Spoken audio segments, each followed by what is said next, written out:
우리 하나님의 은혜가 온 성도들이 함께 하기를 바랍니다. 우리가 이 세상에 소망이 되는 교회가 되려면 어떤 사람이 되어야 되느냐 하는 문제. 이사야는 1장부터 5장까지 유다와 예루살렘의 죄악에 대해서 지적을 하고 그 죄에 대한 하나님의 진노와 하나님의 심판에 대해서 계속 얘기를 했습니다. 그리고 이제 6장에 들어와서 우시아 왕이 죽던 해에 우시아 왕의 그 죽음, 물론 이 죽던 해라는 얘기가 이 죽음 직전인지 죽고 나서인지 그것은 분명하지 않습니다. 그러나 하여튼 죽던 해 그 해에 그의 왕의 죽음, 그리고 성전에 나타난 하나님의 영광, 그러니까 세상의 왕의 죽음과 하나님의 영광, 이 두 가지가 대조되고 있는 것을 보게 됩니다. 그래서 이 사건은 결국 하나님의 백성들에게 무엇을 강조하느냐 하면 누가 진짜 왕이냐 하는 문제입니다. 여러분의 왕은 누구십니까? 누가 여러분의 왕이십니까? 이 세상의 사람들, 세상에 뛰어난 훌륭한 지도자들이 나의 왕이냐? 하늘에 계신 하나님이 왕이냐? 성경은 그 얘기를 하고 있습니다. 그래서 오늘 우리는 이 하나님의 그 영광스러움, 이 영광의 하나님을 바라보면서 나의 왕은 누구인가? 이 부분을 함께 살펴볼 필요가 있습니다. 왜냐하면 세상 사람들은 이 세상의 인간 중에 특별한 사람을 왕으로 삼고 그래서 그 왕에게 소망을 두고 살지만 교회는 세상이 소망이 아닙니다. 사람이 소망이 아닙니다. 교회는 하늘에 계신 하나님이 영광의 하나님이고 우리의 진정한 왕이십니다. 그래서 이사야가 성전에서 하나님의 영광을 바라보면서 마지막 5절 뒤에 보면 내가 백성 부정한 중에서 거주하면서 만군의 여호와이신 왕을 배웠음이로다. 진짜 왕을 발견했다는 얘기예요. 오늘 여러분의 왕을 발견하시길 바랍니다. 여러분의 왕이 누구십니까? 하나님이 여러분의 왕이십니까? 그 왕의 뜻대로 왕의 명령대로 잘 살고 계십니까? 첫 번째 질문은 아멘을 잘하는데 두 번째 질문은 꼭 아멘이 잘 안 돼. 하나님이 왕이시면 그 왕이신 하나님의 뜻대로 사느냐 못 사느냐 이건 우리의 삶인데 하나님 왕이 시키는 대로 잘 살게 되기를 바랍니다. 그래서 하여튼 이 6장에서 우시아 왕이 죽던 해에 성전에서 이사야 선지자는 하나님의 영광을 체험을 하게 됩니다. 그래서 먼저 우리는 우리의 영원한 왕이 안 되는 왕이 아닌 우시아가 어떤 사람인가 이 부분을 먼저 한번 살펴볼 필요가 있습니다. 첫째는 이 우시아는 유다 백성들에게 힘과 소망을 주는 왕이 되었습니다. 백성들은 언제 왕을 구했느냐 하면 사무엘 선지자에게 이스라엘 사람들이 왕을 구합니다. 사무엘상 8장 5절에 보면 그에게 이르되 보소서 당신은 늙고 당신의 아들들은 당신의 행위를 따르지 아니하니 모든 나라와 같이 우리에게 왕을 세워 우리를 다스리게 하소서. 왕을 세워서 우리를 좀 잘 다스려서 우리나라도 좀 튼튼하고 힘있고 멋있는 나라가 좀 되었으면 좋겠습니다. 이게 사무엘 선지자에게 백성들이 요청을 한 거예요. 하나님이 별로 좋아하지는 않았지만 그러나 일단 그들이 먼저 요청을 해서 결국 하나님은 사울 왕을 세워주죠. 그런데 그 사울 왕이 진짜 왕다운 그런 모습을 하나님 앞에서는 완벽하게 하지를 못합니다. 그래서 인간은 왕을 구할 때 언제 구하느냐? 나를 다스려주고 그래서 내가 살고 있는 이 나라를 좀 부강한 나라로 튼튼하고 잘 먹고 잘 사는 나라로 만들어주는 그런 지도자, 그런 왕을 구하고 있습니다. 지금도 마찬가지죠. 우리의 대통령이, 우리 왕이 참 우리나라를 참 멋있게 잘 살 수 있도록 했으면 좋겠다. 이게 모든 백성들이 가지고 있는 그런 마음이에요. 근데 우시아는 어떤 통치를 했냐면 역대하 26장에 보면 우시아 왕의 통치 얘기가 쭉 나오는데 그 중에 이제 8절 9절에 보면 암몬 사람들이 우시아에게 조공을 바치매 우시아가 매우 강성하여 이름이 애굽 변방까지 퍼졌더라. 우시아가 예루살렘에서 성 모퉁이 문과 골짜기 문과 성구 위에 망대를 세워 견고하게 하고 그러니까 이 항상 갈등하고 긴장하던 이 암몬 사람과의 그 관계 속에서 우시아가 승리를 합니다. 그래서 암몬 사람들이 우시아에게 조공을 바치러 들어옵니다. 선물 가지고 조공을 바치고 그리고 우시아는 예루살렘 성을 망대도 세우고 문도 튼튼해서 성벽을 아주 견고하게 만듭니다. 그러니 유다 왕국에 있어서는 물론 그 이전에 다윗 시대, 솔로몬 시대의 그 영광은 참 극진한 영광인데 그 정도는 비교하지 못해도 그 이후의 왕들이, 유다 왕들이 좀 그렇게 좋은 그 강한 왕들이 없었는데 우시아가 등장하면서 우시아가 암몬과의 전쟁에서 이기고 나라를 튼튼하게 합니다. 그러니 백성들이 얼마나 좋아하겠어요? 여론조사하면 몇 % 지지하겠습니까? 우리 왕이 전쟁에서 이겼다. 우리 나라가 튼튼하다. 이웃이 우리나라에 조공을 바치러 온다. 이 백성들에게는 프라이드가 되고 자부심이 되고 힘이 되는 거예요. 그러니 우시아는 그 시대 사람들에게 존경을 받을 수밖에 없고 아주 인기를 끌 수밖에 없는 좋은 왕이었습니다. 이게 우시아입니다. 그러니 이사야도 그 우시아를 잘 알잖아요. 그런데 문제는 우시아는 이와 같이 뭔가 신앙을 가지기도 했고 하나님을 잘 섬기고자 하는 열정도 가졌는데 마지막 우시아의 마지막 결론이 뭐냐 하면 전쟁에서 늘 이기고 막 그렇게 많은 그 힘을 가지고 있다 보니까 이제 성전에 들어가서 제사장들이 성소 안에서 분향을 하는데 왕이 들어가서 자기가 분향단에 분향하겠다고 나섭니다. 왕의 자리가 있고 제사장의 자리가 있는데 왕이 왕의 자리를 지켜야 되는데 그 도를 넘어가는 거죠. 도를 넘어서서 우시아가 제사장만이 할 수 있는 분향단에 왕이 분향을 합니다. 하나님이 즉각 적결 처분을 하십니다. 그 자리에서 이마에 나병이 들립니다. 이마에 나병, 문둥병이 들리니까 결국은 왕은 쫓겨날 수밖에 없습니다. 그 순간 왕은 성소에서만 쫓겨나는 것이 아니라 왕궁에서도 쫓겨나서 별궁에 거하게 됩니다. 별궁, 완전히 유폐당하는 갇혀버린 왕이 됩니다.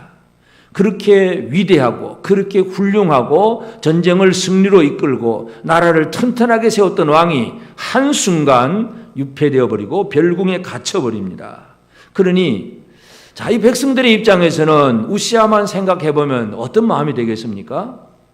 한쪽에는 참 좋은 힘 있는 왕이었는데 어느 날 갑자기 병이 걸려서 감옥도 아니고 뭐 하여튼 별궁에, 왕궁이 감옥 죄 지는 건 아니니까 별궁에 갇혀 있고, 갇혀 있다는 얘기는 부정한 짓이니까 이제 이 왕이 누군가 접촉을 하면 안 되기 때문에 따로 그냥 홀로 갈 수밖에 없는 거예요. 그러니 참 사랑할 수도 없고 미워할 수도 없는 그런 존재가 되어버립니다. 흔히 우리가 그 심리학적으로 양가 감정이라 그러는데 사랑도 미움 두 가지가 동시에 존재하는 거예요. 소망도 품고 절망도 품고 두 가지가 막 동시에 막 감정이 복잡해지는 이런 모습들. 이 얘기는 결국 우시아는 이스라엘 유다의 진정한 왕이 아니다 이게. 하나님의 거룩하심과 이 우시아의 부정함이 지금 이렇게 대조되고 있는데 우시아가 이와 같이 나병에 걸렸다는 얘기는 그래서 왕으로서의 통치를 할 수 없어서 쫓겨났다는 얘기예요. 이건 백성들에게 소망이 될 수 없다. 그 얘기를 하고 있습니다. 그래서 우시아는 정치적으로는 나라를 부강하게 만들었는데 마지막에 결론은 그의 교만함, 오만함 때문에 결국은 왕궁의 자리에서 쫓겨납니다. 별궁에 유폐되어 있는 왕. 그러니 사람들은 이 우시아만 보면 참 가슴 아픈 거죠. 이걸 어떻게 해야 할까? 이걸 어떻게 해야 되냐? 즉각 나병에서 빨리 회복이 되면 또 왕으로 복귀도 할 수 있을 것 같고, 그런데 그게 쉽지는 않고 참 이 복잡한 감정이 있는 거예요. 그래서 하여튼 이 우시아는 백성들에게 있어서 처음에는 소망이 되는 것 같았는데 소망이 안 되는 왕. 이게 바로 우시아의 모습입니다. 그리고 이제 별궁에 갇혀서 몇 년 지났고 이제 그게 계속 오래되다 보니까 이제 점점 왕은 잊혀지기를 시작을 하는데 이제 우시아 왕이 죽던 해에 이 6장에서 이사야 선지자는 우시아 왕의 죽던 해라 그런 얘기를 합니다. 이제 왕의 죽음을 얘기합니다. 물론 왕이 신학자들은 이것을 왕의 죽음 이전이냐 죽음 이후냐 이걸 가지고 막 서로 이렇게 토론을 많이 하는데 왕이 죽고 나서냐 죽기 전이냐. 그런데 사실을 어떻게 보면 우시아가 이미 별궁에 갇혀 있다는 얘기는 살아있으나 죽은 것과 마찬가지잖아요. 살아있지만 이는 그만 나병으로 갇혀있는 그 외롭게 갇혀있는 왕은 살았으나 죽은 것과 똑같아요. 왕의 죽음이에요. 하여튼 그 죽던 해에 죽음과 성전의 하나님의 영광, 이제 이 두 가지를 비교합니다. 다시 말해서 우시아는 영원하지 않다는 얘기예요. 인간 왕은 아무리 한순간 잘한다고 할지라도 그것이 결코 영원하지를 않습니다.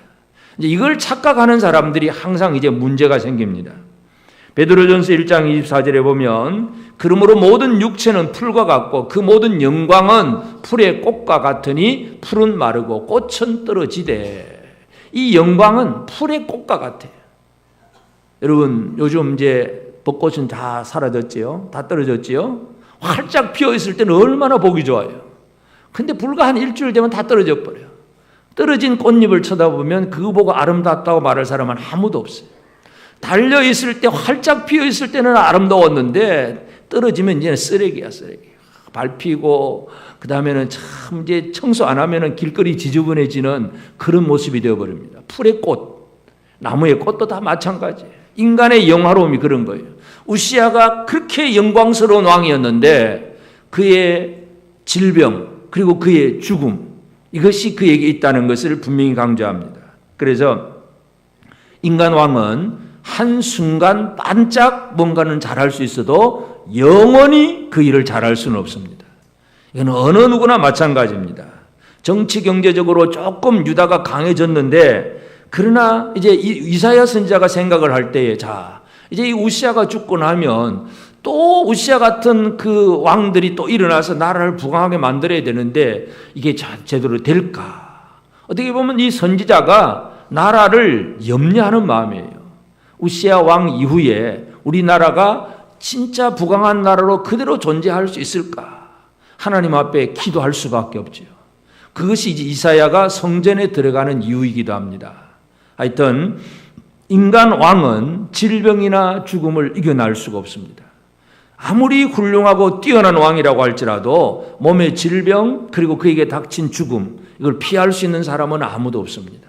그래서 하여튼 이 이사야 6장에서 기억해야 될 것은 우시아 왕의 그 죽던 해라는 말은 인간의 모든 왕들은 훌륭하고 뭔가 일을 잘하는 순간이 있기는 하지만 그것이 결코 영원하지 않다는 것, 그 얘기를 합니다.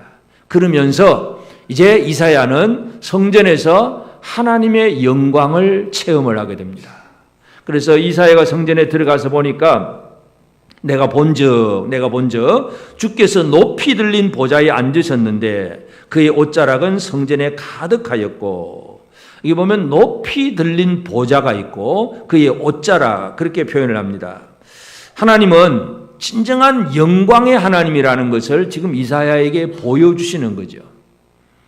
우리는 하나님의 어떤 형상을 바라볼 수 있는 사람은 아무도 없습니다. 부정한 인간이 하나님을 볼 수가 없어요. 하나님을 볼 수 있다는 것은 그 사람은 죽는 겁니다. 그래서 하나님은 영광을 사람들에게 그 영광의 얼굴을 보여주시는 것이 아닌데 하여튼 이 보좌에 앉으셨는데 그의 옷자락만 성전에 가득했다. 이사야가 바라보는 것은 하나님의 영광과 그 영광에서 나오는 옷자락 같은 것. 그래서 높이 들린 보좌 그리고 성전의 전체를 드리고 있는 옷자락 이것만 보게 됩니다. 천국을 얘기할 때도 마찬가지예요. 우리 사람이 하나님의 영광 또는 천국을 이해를 하거나 또 설명을 할 수가 없어요. 그래서 성경은 천국에 대해서 하나님의 영광에 대해서 얘기할 때에 사람들이 이해할 수 있는 수준으로만 그렇게 표현할 수밖에 없어요. 천국에 대해서도 요한계시록 21장 18절 19절에 보면 그 성곽은 벽옥으로 쌓였고 다이아몬드로 금강석 벽옥으로 쌓였고 그 성은 정금인데 금으로 된 성이에요. 맑은 유리 같더라. 그 성곽의 기초석은 각색 보석으로 꾸몄는데 첫째 기초석은 벽옥이요 둘째는 남보석이요 셋째는 옥수요 넷째는 옥보석이요 12개를 쫙 그렇게 전부 보석 얘기를 합니다. 여러분 문자적으로 천국이 보석으로 꾸며졌을까요? 우리가 눈에 보이는 이 다이아몬드나 금이나 뭐 남보석 뭐 이렇게 사파이어 루피 막 이런 보석으로 천국이 꾸며졌을까요? 아멘입니까? 사람은 물질 어떤 거 우리가 지금 체험하고 있는 이거 멋있다고 보여주는 진짜 가치 있다고 생각하는 보석, 사람들이 가치 있게 여기는 거지만 천국을 보석으로 지금 형상을 해서 지금 우리에게 보여주실 뿐이지 천국이 물질적인 보석으로 꾸며져 있는 게 아니에요. 보석으로 꾸미려고 하면 지금도 세계 갑부되는 재벌들이 막 보석으로 막 집을 막 치장할 수 있겠죠. 그러면 그게 천국이 되냐? 그게 아니잖아요. 물질적인 보석 가지고 천국이 되는 게 아니에요. 그냥 성경에서 우리에게 그렇게 표현해 주는 것은 뭐냐 하면 우리 인간의 이해 수준이 더 이상을 이해를 할 수가 없어요. 하나님의 영광을 우리가 어떻게 체험을 해본 적이 없기 때문에 그냥 보여주는 거예요. 옷자락이 이렇게 길게 늘어뜨려진 그런 모습들. 벽옥이나 남보석이나 홍보석이나 사파이어, 루피, 막 금강석, 다이아몬드 막 이런 것들 보석 얘기를 하는 것은 그만큼 고귀하고 가치 있고 멋있고 좋다. 이걸 표현하기 위한 방법이에요.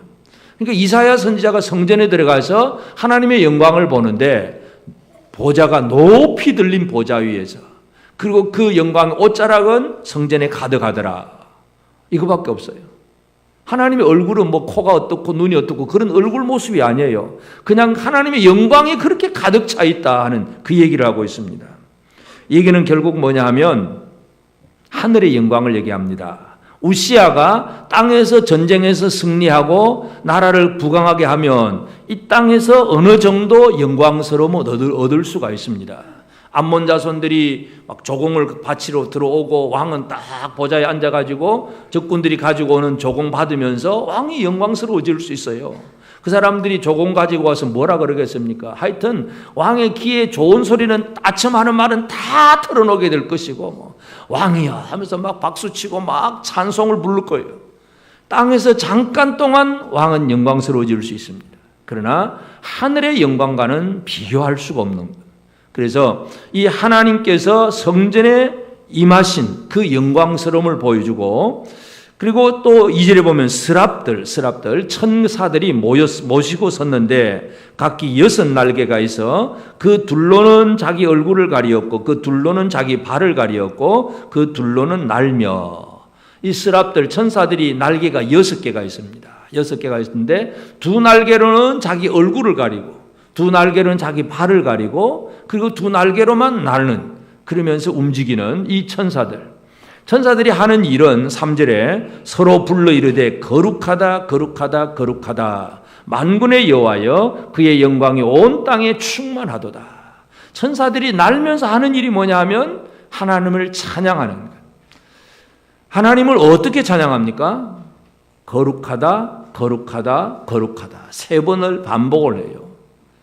또 비교를 해보면 우시아 왕은 어떻습니까? 별궁에 유폐된 우시아 왕은 어떤 거예요 지금? 부정하고 부정하고 부정하도다 그 얘기예요. 인간 왕은 뭔가 힘있고 권세가 있는 것 같아도 하나님이 그를 치시면 부정하고 더러운 사람이 될 수밖에 없어요. 그런데 하나님은 어떤 분이냐? 거룩하다 거룩하다 거룩하다. 천사들이 그렇게 찬양을 하고 있습니다.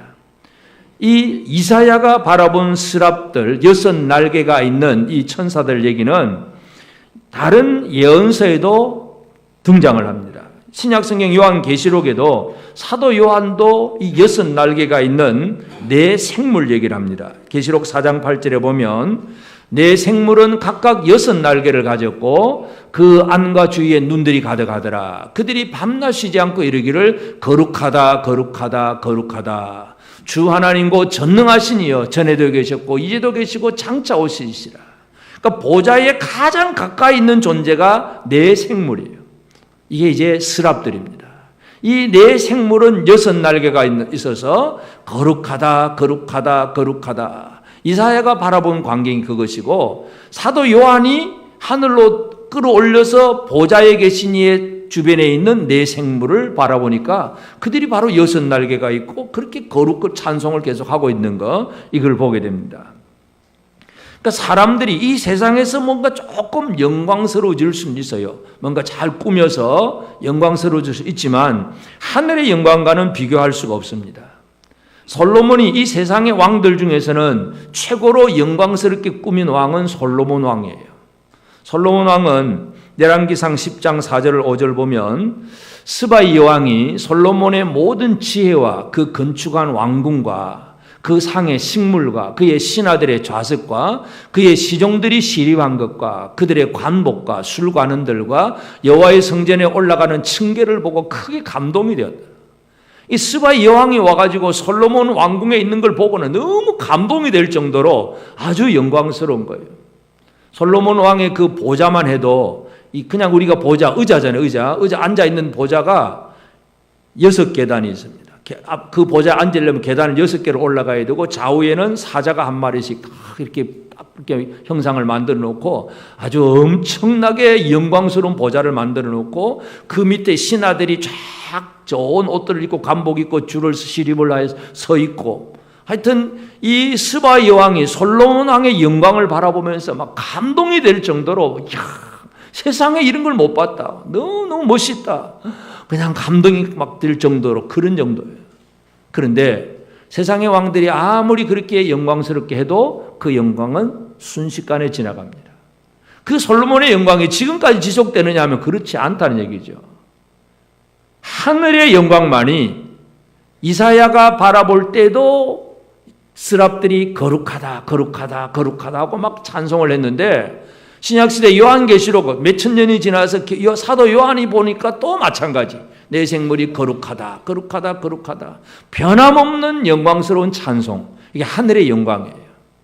그래서 이 하나님께서 이사야에게 보여주신 것이 바로 하나님의 영광스러움, 그래서 그 영광의 얼굴은 우리는 알 수 없지만 성전에 가득한 영광, 그리고 스랍들이 찬양하는 소리들, 그리고 이 찬양을 하니까 찬양하는 결과가 뭐냐면 소리로 말미암아, 4절, 이같이 화답하는 자의 소리로 말미암아 문지방의 터가 요동하며 성전의 연기가 충만한지라. 찬양하니까 그 성전이 문지방 터가 막 요동을 합니다. 지진이 나는 것처럼 막 흔들리고 또 성전의 연기가 가득하더라. 이사야가 성전에 들어가서 보니까 그 성전이 막 흔들리고 막 연기가 가득하고 막 이런 일들이 벌어지는 거예요. 바로 이런 것은 하나의 표적이에요. 사인, 표적인데 여기에 하나님이 임하셨다고 하는 그런 표적이에요. 하나님께서 이스라엘 백성들을 애굽에서 이끌어내신 다음에 이스라엘 백성들은 애굽에서 전부 보이는 신들만 구경은 열심히 했죠. 애굽의 신들은 전부 눈에 형상을 다 만들어 놓아서, 그래서 다 어떤 무슨 신 다 만들어 놓은 신들이에요. 그리고 신전에 가보면 전부 신들의 형상이 다 있습니다. 그런데 하나님께서 그들을 이끌어내신 다음에 하나님을 보여주려고 하는데 하나님은 나를 만들지 말라고 말씀하잖아요. 안 보여주세요. 하나님은 보이는 하나님이 아니시래요. 그렇지만 하나님이 그곳에 임했다고 하는 표시는 분명해요. 사인이 분명해요. 표적이 분명한데, 출애굽기 19장 16절을 보면 셋째 날 아침에 우레와 번개와 빽빽한 구름이 산 위에 있고 나팔 소리가 매우 크게 들리니 진중에 있는 모든 백성이 다 떨더라. 그 다음에 18절에도 보면 시내산에 연기가 자욱하니 여호와께서 불 가운데서 거기 강림하심이라. 그 연기가 옹기강화 같이 연기같이 떠오르고 온 산이 크게 진동하며.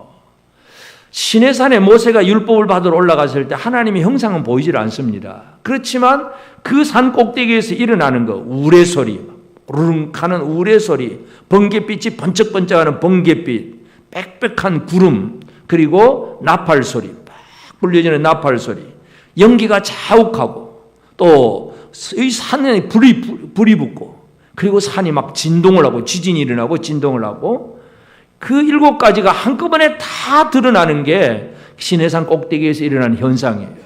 하나님이 내가 여기 임했다고 하는 표시를 그렇게 보여주시는 거예요. 그래서 산 밑에 있는 산기슭에 있는 백성들이 두려워 떨 수밖에 없습니다.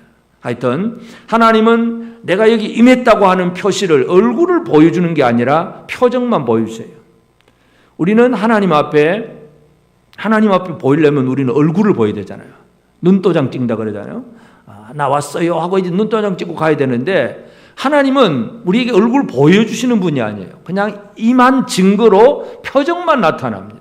그래서 이사야가 성전에서 경험한 것은 바로 문지방의 터가 요동하고 온 성전 안에 연기가 가득했더라. 이것이 바로 이사야의 체험입니다. 그래서 자, 이 우시아 왕의 죽음과 하나님의 영광스러운 그 성전의 영광, 이 두 가지가 지금 대조되고 있습니다. 그래서 오늘 우리에게 중요한 것은 뭐냐? 우리는 세상의 나의 왕으로 모실 것인가? 하늘의 하나님을 나의 왕으로 모실 것인가? 이것이 우리의 삶의 인생의 가장 중요한 일입니다. 하늘의 하나님을 왕으로 모시고 살겠습니까? 하늘의 왕, 하나님이 나의 왕이냐, 인간이 나의 왕이냐. 이 세상의 사람들은, 하나님을 모르는 사람들은 인간 중에서 좀 똑똑하고 정치 잘하고 또는 힘있고 뭐 그런 사람들이 좋다고 그러면서 막 그렇게 좋아하지만 진짜 중요한 것은 하나님을 왕으로 모시는 생활입니다.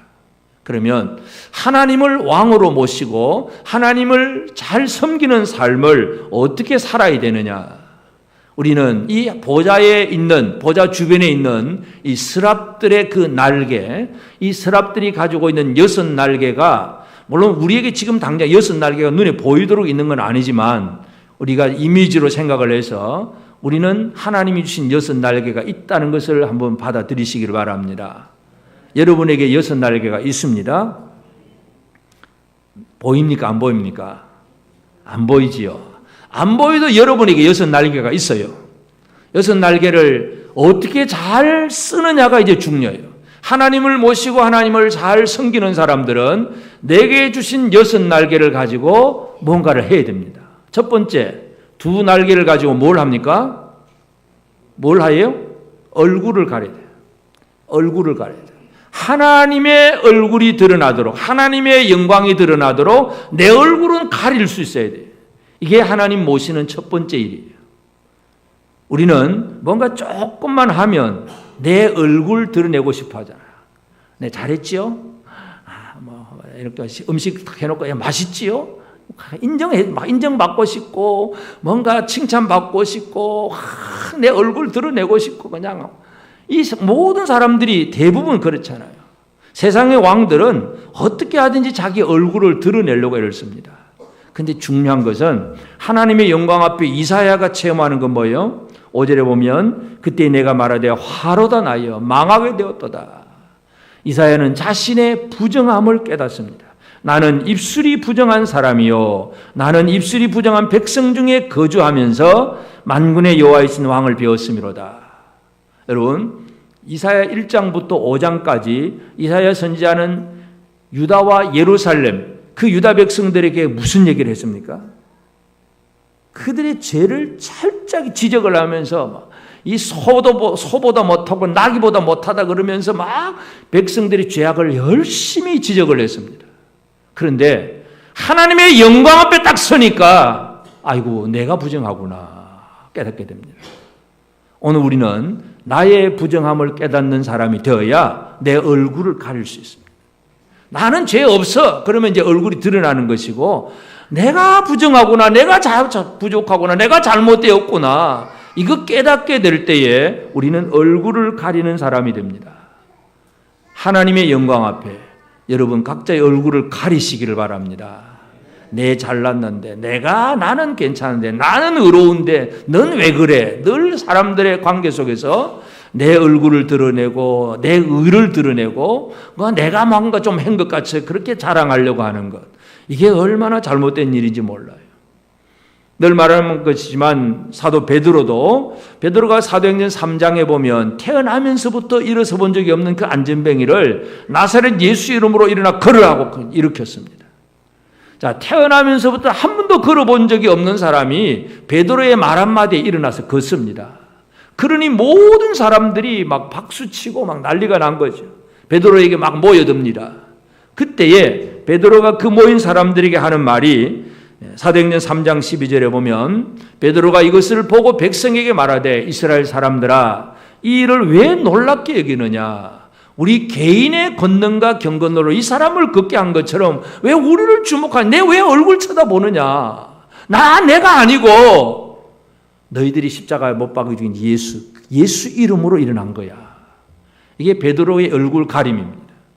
여러분의 얼굴을 잘 가리시길 바랍니다. 얼굴 가린다는 얘기는 아이고 난 못해요 안 해요 하고 막 숨어있는 그 사람이 아니고 열심히 하나님의 사명을 잘 감당하면서도 내 얼굴을 드러내지 않는 것. 나는 부족하고 나가 죄인 중에서도 그냥 하나님이 하라고 하신 그거 조금 했을 뿐입니다. 그냥 그 정도로 넘어가는 거. 이게 얼굴 가리는 거예요. 두 날개로 얼굴을 가려야 됩니다. 잘 가리고 사시기 바랍니다. 왜냐하면 우리가 얼굴을 안 가리면 하나님의 영광이 안 드러나요. 내가 얼굴 나타내기 시작하면 하나님은 뒤에 숨어버립니다. 내가 얼굴을 가려야 하나님의 영광이 드러납니다. 잘 가리시기를 바랍니다. 그 다음에 또 두 날개로는 뭘 가린다고요? 발을 가려야 돼요. 두 날개로는 또 발을 가려야 됩니다. 발. 사람들은, 일을 하는 사람들은 발자취를 남긴다. 발자취, 족적. 여러분의 인생, 특별히 우리 연세 드신 분들, 여러분 연세 드신 분들은 이제 한 인생을 돌아보니까 여러분의 발자취가 어떻습니까? 내 인생이 어떻게 살아왔고, 또 이렇게 해서 나는 그때 참 이렇게 좋았고, 어떤 일을 했고, 사람들은 이제 발자취를 남길 때에, 물론 이제 나 이거 나 별거 없어 하는 사람도 있는가 하면, 그래도 나는 한때 이렇게 했고, 막 자기 양력을 쫙 소개하고 자랑할 만한 사람들이 있어요. 이 발자취에 대해서 사울 왕도 그렇고 압살롬도 마찬가지인데 사무엘상 15장 12절에 보면 사무엘이 사울을 만나려고 아침에 일찍 일어났더니 어떤 사람이 사무엘에게 말하여 이르되 사울이 갈멜에 이르러 자기를 위하여 기념비를 세우고 발길을 돌려 길갈로 내려갔다 하는지라. 사무엘이 선지자 사울을 만나려고, 왕을 만나려고 갑니다. 그런데 어떤 사람이 사무엘한테 얘기해 주기를 사울이 이미 갈멜에서 자기를 위하여 왕의 기념비석을 하나 세우고는 그냥 길갈로 가버렸습니다. 사무엘 안 만나고 선지자 안 만나고 가버렸다는 얘기예요. 왕이 이런 일을 잘합니다. 기념비를 잘 세웁니다. 압살롬도, 아들이 없는 압살롬도 자기를 위해서 기념비를 세우고, 하여튼 이 뭔가 믿음 없는 왕들은 기념비를 잘 세워요. 발자취를 남기겠다는 얘기죠. 자기 발을 드러내는 것. 이 발이 뭔가를 또 우리 생각해야 되는데, 발이라고 하는 것은 이 사역을 하는 자에게서 발의 의미는 그 열심히 다니는 발이라고도 할 수 있겠지만, 시편 110편 1절에 보면 여호와께서 내 주에게 말씀하시기를 내가 내 원수들로 내 발판이 되게 하기까지 너는 내 오른쪽에 앉아 있으라 하셨도다. 이 원수가 발판, 발등상이 되고, 그 얘기는 원수들은 발 밑에 꿇어 엎드려 있고 이긴 자가 발을 그 위에 얹는 거예요. 그 사람 위에 발을 얹는 거예요. 그 발이 승리의 발이고 이김의 발입니다. 그 발은 진짜 대단한 권세자의 발입니다. 그 발로 사람을 발등상으로, 발판으로 삼는다 이거죠. 이 주님의 승리예요. 이게 바로 같은 의미인데, 사역을 하는 사람에게 하나님은 힘과 권세를 주십니다. 예수님은 제자들에게 어떤 권능을 주셨습니까? 어떤 권능? 더러운 귀신을 쫓아내고 모든 병과 약한 것을 고치는 권능을 주셨어요. 권능이에요, 권능. 이 내 이름이 아니고 예수 이름으로 이루어지는, 성령으로 이루어지는 권능을 주셨어요. 이게 이제 힘과 권세인데, 이제 이것이 나의 자랑거리가 돼버리면 발을 가리지 않는 사람이 되는 거예요. 내가 이만큼 했다. 나의 업적, 나의 발자취. 이게 자랑 드러나면 내 발을 가리지 않는 사람이 됩니다. 스랍들은 두 날개로 얼굴을 가리고 또 두 날개로 발을 가렸어요. 여러분, 열심히 발로 다녀야 되지만 발은 가려야 됩니다. 내가 이만큼 했다. 내 발자취, 내 업적이 이렇다. 과거의 역사를 쫙 돌아보면서 그래도 내가 우리 교회 몇십 년 지나면서 내가 우리 교회 지을 때 헌금도 많이 하고 뭣도 많이 하고 쫙 이렇게 막 그렇게 자랑거리가 되면 그 사람은 발을 가리지 않은 사람이에요. 자기 발자취를 족적을 사람들에게 홍보하고 광고하는 사람이에요. 물론 나는 가렸지만 남이 기억해 주는 거 그건 어쩔 수가 없죠. 다른 사람이 저분은 그렇다 하고 그 사람이 생각하는 건 내가 하는 게 아니니까 어쩔 수가 없지만 나는 스스로 가릴 수 있어요. 나는 자랑거리가 되어서는 안 됩니다. 그냥 그때 그렇게 쓰임 받은 게 감사하고 기쁠 뿐이지 지금도 그게 자랑거리가 되어버리면 하나님의 영광을 가로막는 죄악이 됩니다. 얼굴을 가리시고 발을 가리시기를 바랍니다. 그리고 이제 남은 두 날개로 해야 될 일이 뭡니까? 열심히 날아야죠. 이제 두 날개. 이 두 날개로 열심히 날아가는 거. 이건 이제 맡은 사에게 끊임없이 충성하는 건데, 근데 이 충성을 어떻게 하느냐? 충성하는 방법. 에스겔 선지자도 또 이 환상을 봅니다. 에스겔 1장 12절에 보면 거기 또 네 생물 얘기가 나오는데, 영이 어떤 쪽으로 가면 그 생물들도 그대로 가되 돌이키지 아니하고 일제히 앞으로 곧게 행하여. 이제 에스겔 1장을 보면 사도 요한이 바라보았던 네 생물, 에스겔이 바라본 네 생물, 하여튼 보좌 가장 가까이 있는 스랍들은 네 생물이에요. 그 네 생물은 네 가지 얼굴, 각기 하나의 얼굴을 가지고 있어요. 사람의 얼굴, 사자의 얼굴, 독수리의 얼굴, 소의 얼굴, 전부 어떤 보좌를 섬기는 그런 어떤 형상들인데, 이 네 얼굴들은 생물이 있는데, 자, 이 생물들이 어떻게 움직이냐 이거죠. 이 보좌의 동서남북으로 각기 향하고 있어요. 사람, 소, 그리고 독수리, 사자, 그 얼굴을 가진 네 생물들이 전부 보좌 중심으로 해서 동서남북 사방 바깥으로 보고 있어요. 여러분, 네 사람이 전부 동서남북으로 각기 쳐다보고 있으면 어떻게 움직일 수 있을까요? 이 사람은 이쪽으로 동쪽으로 가고, 이 사람은 서쪽 가고, 한쪽은 또 남쪽 가고 북쪽 가고, 사방에서 서로 가겠다고 나서면 어떻게 될까요? 아무것도 못하지, 꼼짝 못하지. 그 중에 제일 힘이 센 존재가 막 끌고 갈 수는 있겠죠. 이 보좌의 주변에 네 생물이 지금 그렇게 있는데 어떻게 움직이느냐?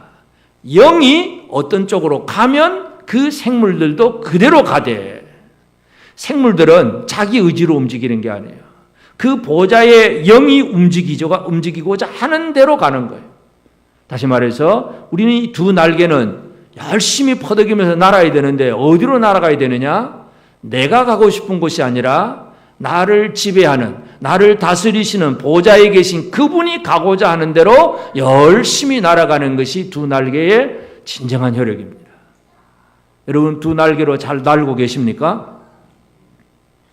두 날개로 잘 날고 계세요? 성가대원들은 잘 안 나는 것 같아요. 잘 날고 계세요? 어디로 날고 계십니까? 어디로 바삐 그렇게 열심히 날아다니세요? 하나님이 이끄시는 대로, 성령이 이끄시는 대로. 그러니까 내가 가고 싶은 건 내가 하고 싶은 일이 아니라 주의 성령이 이끄시는 대로 이끌려가는 두 날개. 이게 진정한 충성이라고 하는 것입니다. 충성하시기를 바랍니다. 하나님이 원하시는 그 방향, 하나님이 머물고자 하면 머물고, 가고 싶으면 하나님 가시는 대로 따라가고, 그냥 열심히 그렇게 날개짓을 하는 이것이 우리에게 맡아진 사명이에요. 그래서 예수님은 서문학교회에게 어떻게 충성하라 그럽니까? 죽도록 목숨 내놓고 충성하라 얘기해요. 목숨을 내놓은 존재는요, 자기 의지 다 포기한 거예요. 내 뜻, 내 생각 다 내려놓고 주님이 가라 그러면 가고, 동쪽으로 가면 동쪽, 서쪽으로 가면 서쪽. 자, 이끄시는 대로 움직여가는 것. 이게 바로 죽도록 충성하는 것입니다. 이게 하나님의 영광을 드러내는 거예요. 우리의 왕은, 진정한 왕은 하늘에 계신 하나님이십니다. 그 하나님 앞에 우리는 죽도록 충성하는 삶을 살아야 합니다. 그래서 우리에게는 눈에 보이는 여섯 날개가 같은 이 스랍들의 여섯 날개 같은 그런 형상은 보이진 않지만 의미로 볼 때 우리도 여섯 날개가 있습니다. 내 얼굴을 가리는 두 날개도 있고, 내 발을 가리는 두 날개도 있고, 그리고 열심히 힘있게 활동하는 두 날개도 있고, 이 여섯 날개를 제대로 사용하는 우리 모두가 되어지길 바랍니다. 오직 하나님의 영광이 드러나고 왕의 뜻이 이루어져야 되지, 내가 내 뜻을 이루려고 살면 아무것도 이룰 수가 없습니다. 그래서 이사야 선지자는 성전에서 하나님의 영광을 체험합니다. 우시야 왕의 죽음, 하나님의 영광, 이 두 가지가 대조되고 있고, 이 얘기는 모든 하나님의 백성들에게 우리의 왕이 누구인가를 정확하게 강조하고 있습니다. 우리의 왕은 하늘에 계신 하나님이십니다. 믿으시길 바랍니다. 하나님만이 영원한 왕이고 거룩하신 왕이고, 하나님만이 우리의 모든 것을 주관하신 왕이에요. 그분을 제대로 섬겨가는 우리 모두가 꼭 되어지기를 바랍니다. 아멘.